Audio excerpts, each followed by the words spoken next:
Imagine you're sitting down at like a trendy exposed brick bistro. Oh, yeah, the kind with the bare Edison bulbs hanging everywhere Exactly. Yeah. And the waiter brings over a wooden board. because plates are completely out. Right. No plates allowed. Yeah. And on this board is a $25 artisan burger. The beef is, perfectly ground. It's infused with roasted pistachios, and it's been carefully paired with a crisp white Pinot Grigio. Sounds pretty good, honestly. It does. And if you're listening to this right now, you probably think I'm describing like peak 21st century foodie culture. Oh, absolutely. It sounds like something specifically engineered for modern Instagram aesthetics, you know? That is exactly what they thought. But I was going through the stack of research you sent over for today's deep dive, and, well, we have this incredible mix of sources today. Yeah, it's a wild stack. It really is. We've got historical archives from history.com. We have this fascinating culinary experiment from Smithsonian Magazine where they actually cooked this stuff, and somehow the production manual for a sleep-inducing audio show. Yeah, that last one is quite the left turn. It is. But going through all this, I learned that this exact gourmet burger I just described, it isn't from Brooklyn or like Los Angeles. Whoa, it's not. It's from the 4th century. It really is a complete paradigm shift, isn't it? When you realize that what we consider the ultimate modern American fast food actually has its roots in the ancient Roman Empire. I am literally still trying to wrap my head around this because know. when you look at a hamburger today, you just see lunch. Right, just a quick meal. Exactly. You see biological fuel to get you through your workday. But based on these sources, the burger is actually this incredibly complex machine. Oh, it's highly engineered. Yeah, it's the result of centuries of intense technological, cultural, and even psychological engineering. Okay, let's unpack this. How on earth did the Romans invent the gourmet burger? Well, to understand that, we first have to understand the biological reality of beef, like 10,000 years ago. Okay, setting the scene. Right, so when cattle were first domesticated in Mesopotamia, they weren't bred to be these tender marble delicacies that we have today. They were working animals, right? Exactly. They were draft animals. I mean, they were basically tractors made of muscle and bone. Wow, yeah. So if you were going to actually eat one of them, the meat was incredibly tough. It was stringy and just full of really dense connective tissue. So you couldn't just like throw a prehistoric ribeye on the grill and expect it to be edible? Precisely. You had to find a way to mechanically break down that dense muscle fiber. And if we fast forward to the 4th century Roman Empire, we find a cookbook called Apicius. Right, named after the famous gourmand. Yeah, a 1st century foodie, essentially. And this book contains a recipe that a culinary historian, Joseph Dammers-Vieling, later translated as Kromeskis. And this is the recipe that the Smithsonian Magazine writer actually decided to test in a real kitchen, right? Yes, and the ingredients are just fascinating. It calls for minced beef chuck roast, mixed with crushed pistachios, various spices, and a healthy splash of white wine. Which is wild for a burger. Right.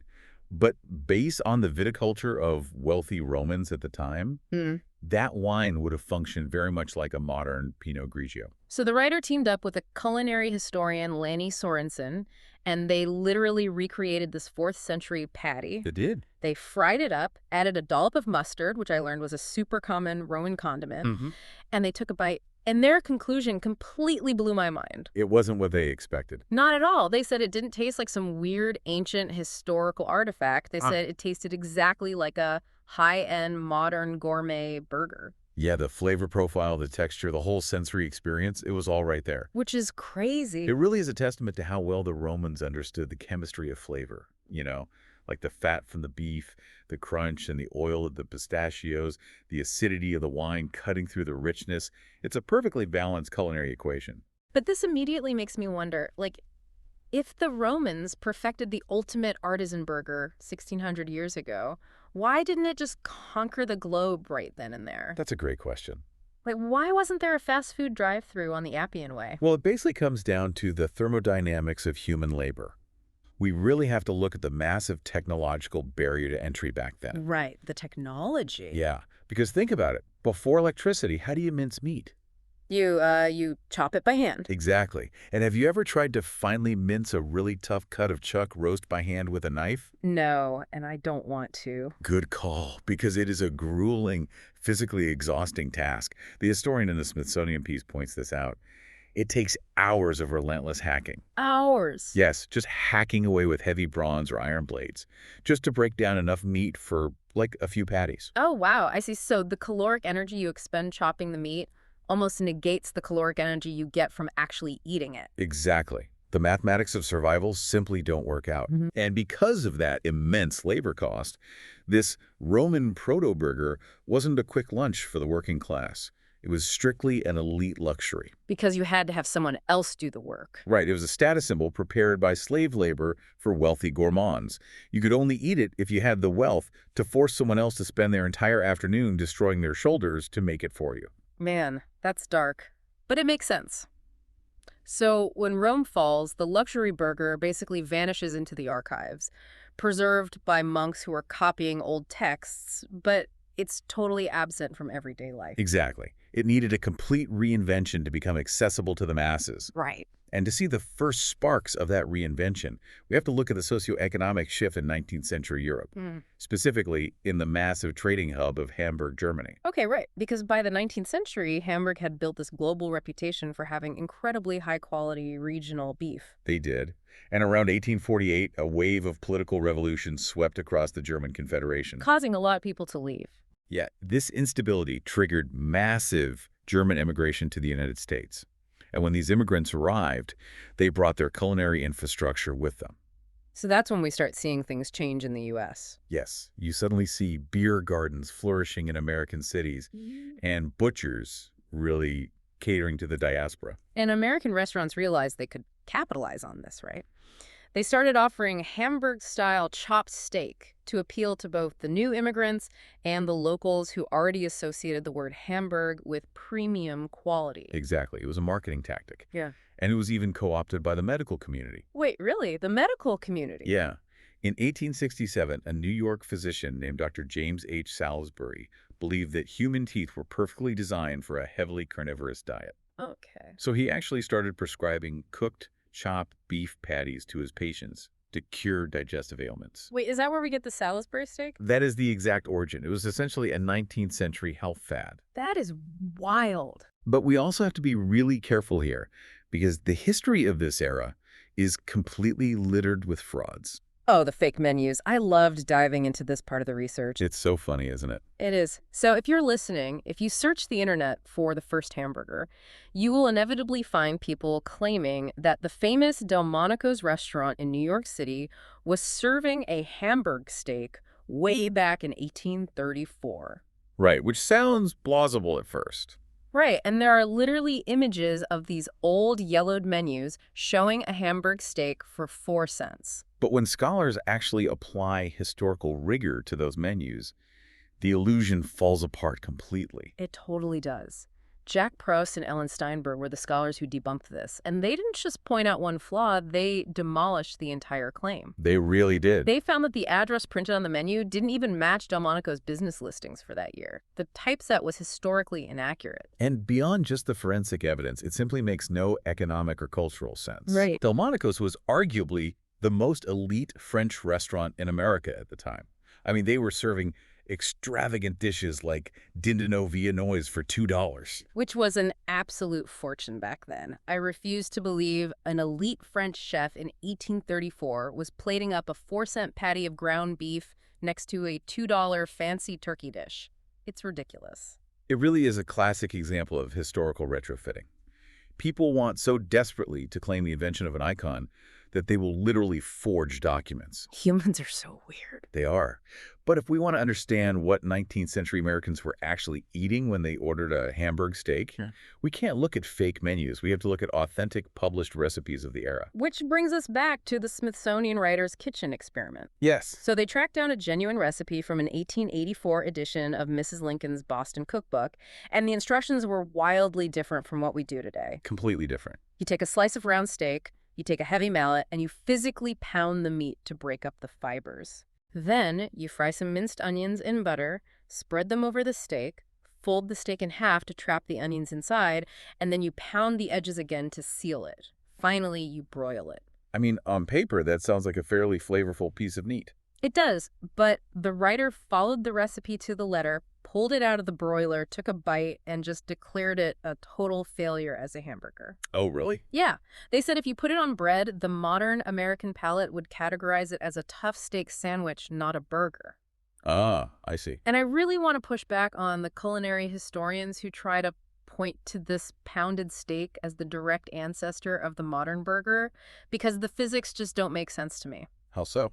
Well, trying to make a burger by pounding a steak with a mallet is like trying to make a fruit smoothie by just smashing an apple with a hammer. Oh, that is a phenomenal way to visualize the mechanics of it. Right. The structural texture is completely wrong. Yeah, because you can smash an apple all day long. You might bruise it, you might flatten it, but it remains a smashed piece of solid fruit. Doesn't become a liquid emulsion. Exactly. A smoothie requires a blender. It requires a specific piece of technology to fundamentally alter the structural state of the food. Right. And pounding meat with a mallet doesn't alter the structure in the way a burger needs. You've isolated the exact scientific barrier there. When you pound a steak, you might rupture some of the surface tension, sure. Okay. But the fundamental collagen sheaths, like the continuous fiber structure of the muscle, that all remains intact. So your jaw still has to do all the work. Exactly. Your teeth still have to do the exhausting work of tearing those long fibers apart. To achieve that melt-in-your-mouth texture that defines a true hamburger, the meat must be sheared and severed into thousands of tiny pieces, and then gently reformed so that the fat and juices are evenly distributed. And you just can't do that with a hammer. No, you can't. That level of structural transformation requires a real technological revolution. Enter the mechanical meat grinder. Yes. This is the inflection point of the entire story. Finally. Right. In 1897, a manufacturing company in Connecticut called Landers, Frary, and Clark introduced a device called the Universal Food Chopper. Sounds very dramatic. It was a pretty big deal. It was this heavy cast iron contraption that clamped to the edge of your kitchen table. You fed chunks of meat into the top, turned a hand crank, and a metal auger basically forced the meat against a rotating blade and a stationary plate with holes in it. It essentially automated the grueling labor of the Roman slaves. Exactly. But here is the critical part from the sources. This wasn't just some niche gadget for professional chefs. This piece of heavy machinery found its way into millions of everyday American kitchens. Oh, absolutely. And the distribution network for that was the 1894 Sears Roebuck catalog. The Sears catalog was basically the Amazon of the 19th century. It really was. It connected rural farmers and urban housewives to industrial technology in a way that had never been possible before. Yeah, it was revolutionary. You could literally order a machine through the mail that fundamentally changed the physics of your food. And to prove how vital this machine was, the Smithsonian writer ran a second experiment. Ooh, right. They took the exact same ingredients from that failed 1884 Mrs. Lincoln recipe, the tough round steak, the onions, but instead of pounding it with a mallet, they ran it through a vintage 1902 hand-cranked meat grinder. And the result was instantaneous. They formed the ground meat into a patty, cooked it, and suddenly it was a hamburger. It worked. Yeah, the texture, the way the fat rendered, the way the flavor released onto the palate, it was completely transformed. Because the grinder shears the connective tissue, creating this delicate matrix of meat and fat that requires almost zero effort to chew. Okay, here's where it gets really interesting. Oh. When you look at the timeline, the meat grinder wasn't just a kitchen convenience, it was a catalyst for a totally new type of economy. How so? Because if you are, say, a food vendor at a bustling fairground, you cannot physically spend 10 minutes pounding a steak for every single customer in line. You'd go out of business. Obviously, yeah. But with a mechanical grinder, you can churn out hundreds of patties a day from cheap cuts of beef. So is the burger essentially the world's first tech-dependent fast food? What's fascinating here is that, yes, technology entirely democratized the burger. Right. The grinder took an elite, labor-intensive luxury and turned it into the ultimate high-volume street food. Which perfectly explains the explosion of burger vendors at the turn of the century. You had guys like Urkel Fletcher Davis in Athens, Texas, and Louis Lunch in New Haven, Connecticut. Right, the early pioneers. Yeah, they were grinding meat, throwing it on hot, flat griddles, and serving it between slices of white sandwich bread so that people could eat it while walking around. It completely accommodated the new, faster pace of American life. And this all culminated in a massive, spectacular debut at the 1904 St. Louis World's Fair. A huge moment for food history. Which, by the way, was a completely insane culinary milestone in general. millions of Americans showed up and were suddenly introduced to waffle ice cream cones, cotton candy, iced tea, and the hamburger all in one single place. It's staggering. What's fascinating here is that the St. Louis World's Fair effectively standardized what we now consider modern American fast food. Yeah. But, we also have to acknowledge that industrial mass production always brings a dark side. Right, because when you automate the breakdown of food, you lose quality control, you lose transparency. Exactly. Think about it. When you look at a steak, your eyes can verify what it is. Yeah, you see the grain, the bone, the fat cap. Right. But when meat goes through an industrial grinder, you destroy all visual evidence of its origin. Ground beef basically becomes a mystery substance. It really does. It can hide a multitude of sins. And in 1906, the American public found out exactly what those sins were, right? When Upton Sinclair published his novel, The Jungle. Oh, yeah. This was a massive turning point. Sinclair embedded himself in the Chicago meatpacking plants, and his book just fully exposed the horrific, unregulated practices of the American meatpacking industry. It's stomach-churning stuff. It is. The public suddenly realized that these massive industrial grinders weren't just processing prime cuts of beef, they were grinding up cheap fillers, chemical preservatives, rancid scraps, and honestly, whatever else fell onto the slaughterhouse floor. So it caused a national panic. The hamburger basically became public enemy #1. Overnight, yeah. It was viewed as this filthy, dangerous, adulterated street food. But this is the part of the research I really struggle with. Okay, what's that? If the entire country read The Jungle and knew that ground beef was potentially full of floor scraps, how did the burger not just completely die out? Why did anyone ever take another bite of one? Well, it survived because of one of the most brilliant and, frankly, manipulative public relations campaigns in corporate history. Tell me more. In 1921, a man named Edgar Billy Ingram and a cook named Walter Anderson partnered to open a burger stand in Wichita, Kansas. Okay. They called it White Castle. Ah, White Castle. Yes. And Ingram understood that he wasn't just fighting for market share. He was fighting a psychological war against disgust. So White Castle basically invented modern fast food branding through aggressive hygiene theater. Yes. Keep in mind, this is an era where the public is just starting to truly understand germ theory. So Ingram designed White Castle to look like a cross between a modern hospital and a sterile laboratory. Right. The buildings were literally made of gleaming white porcelain enamel. Exactly. The interiors featured spotless stainless steel countertops. The employees wore immaculate white uniforms and paper hats. Very clinical. Super clinical. And most importantly, they placed the meat grinders right out in the open, directly behind the counter. Oh, wow. Yeah, they ground the beef in full view of the customer to prove there were no hidden scraps or fillers. That is incredible. They used architecture and performance art to overwrite the trauma of the jungle. They did. But wait, people just saw some shiny white tiles and completely forgot about the horrors of the meatpacking industry?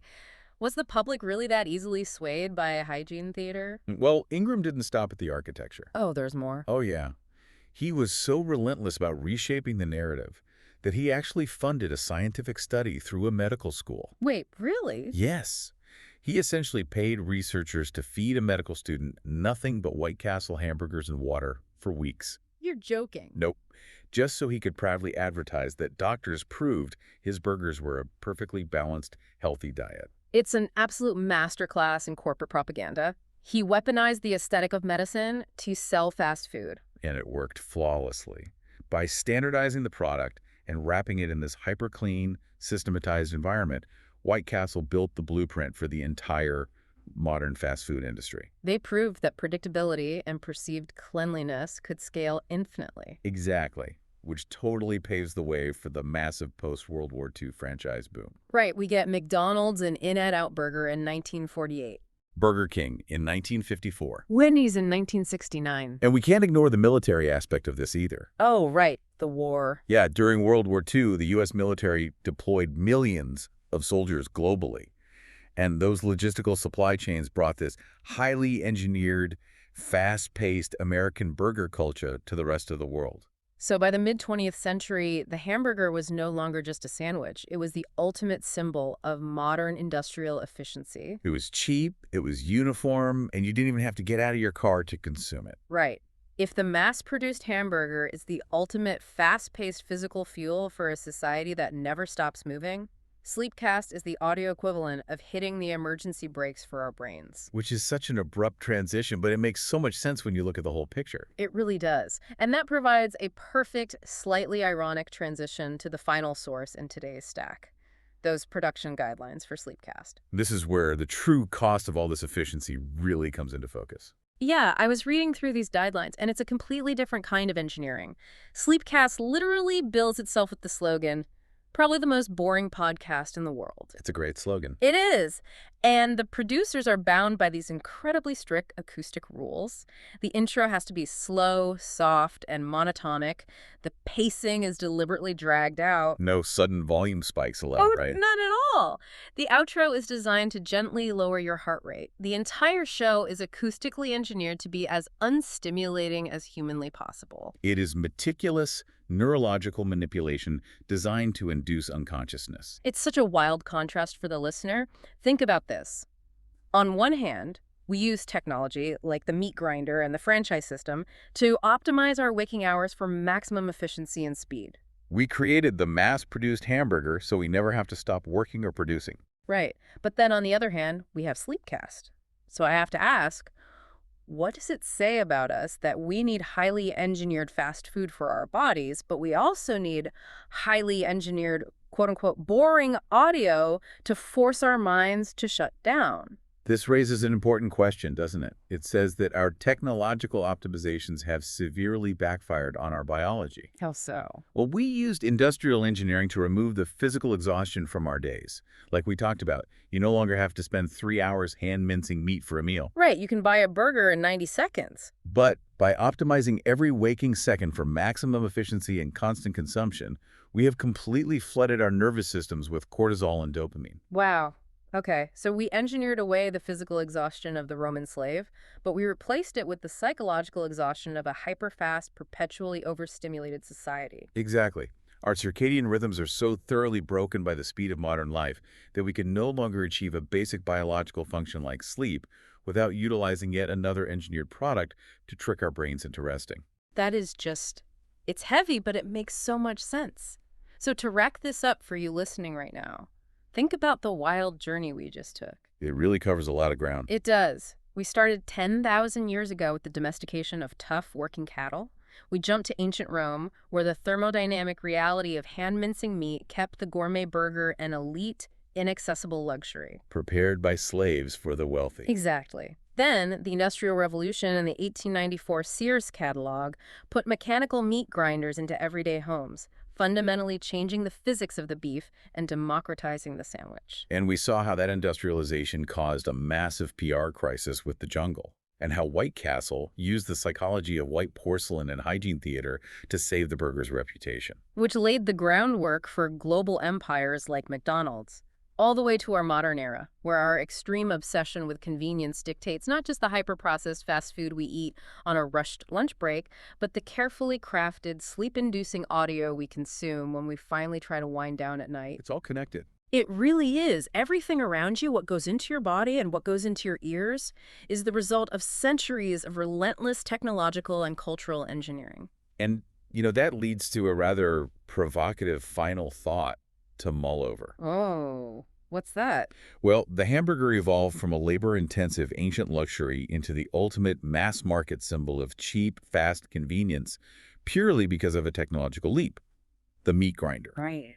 But today, food technology is accelerating faster than ever before. As we move rapidly into the realm of lab-grown meats, precision fermentation, and AI-generated recipes, we are once again fundamentally changing the structure of the meat. That's a really good point. So it makes you wonder, what will the hamburger of the 22nd century look like? Will we even recognize it as food, or will it be engineered into something else entirely? Wow. Something to think about the next time you hit the drive-thru.